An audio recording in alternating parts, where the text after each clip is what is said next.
Aaga dhaga'aa wal dhageessisaa. Miidiyaan Finfinnee News Neetwoorkiin tajaajiloota afaanota sadiin jalqabee jabaatee itti fufuun waggaa tokkoffaa isaa kabajachuuf deema. Koottaa qooda lammummaa bahaa. Finfinneen handhuura malee dhalli namaa akkuma uumamuu hin dandeenye Finfinnee malee Oromiyaanis hin jiraatu.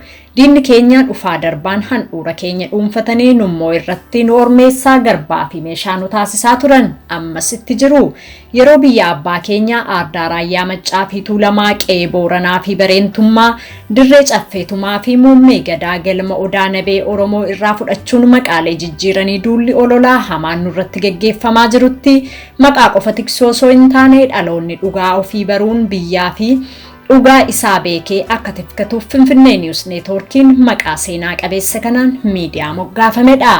Finfinnee News Neetwoorkiin booreetu dhale miidiyaa xiiqii dhugaa qabudha. Gaddoo fi ukkaamsaan sagalee Oromoo daangaa darbinaan miidiyaa shoora guddaa akka taphatuuf hubachuun kan ijaaramedha. Kanaafis miidiyaaleen bilisummaa fi walabummaa Oromoo hojjetan dibaabee Finfinnee News Neetwoorkii jalatti gurmaa'uun erga sagalee sabaa ta'uu jalqabanii waggaa tokko ga'ee jira. Finfinnee News Neetwoorkiin sagalee dhugaa fi haqaa Oromoo gamaa fi gamanaan qindeessee odeeffannoo wayitawaa fi qophiilee xiyyoon siyaasaa, diinagdee, aadaa fi duudhaa hawaasummaa fi faaya aartii fi hogbarruu akkasumas sagalee hawaasa Oromoo diiyaaspooraa karaa dippiloomaasiin jiru sagalee keenya Oromoo fi Oromiyaa biraan ga'uu kan hojjetaa jirudha.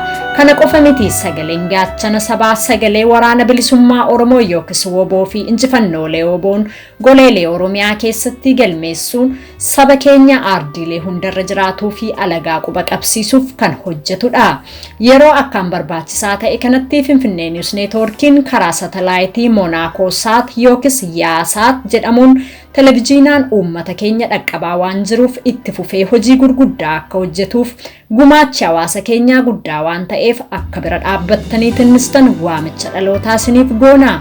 Miidiyaaleen dibaabee yookiis gaaddisa Finfinnee News Neetwoorkii jalatti hundaa'uun yeroo ammaa karaa satalaayitii qilleensa irra oolaa jiran miidiyaa dhaddacha Oromoo, sagalee walabummaa Oromiyaa, walabummaa News Neetwoork, Arraata Biyyoolessaa, Seefee Nabalbaal, Kaayyoo Maltiimiidiyaa Sarvis, Birmaduu Miidiyaa, Sagalee Qeerroo Bilisummaa Oromoo, Gumii Bookkoo Miidiyaa fi Oromiyaa Tuudeeyidha.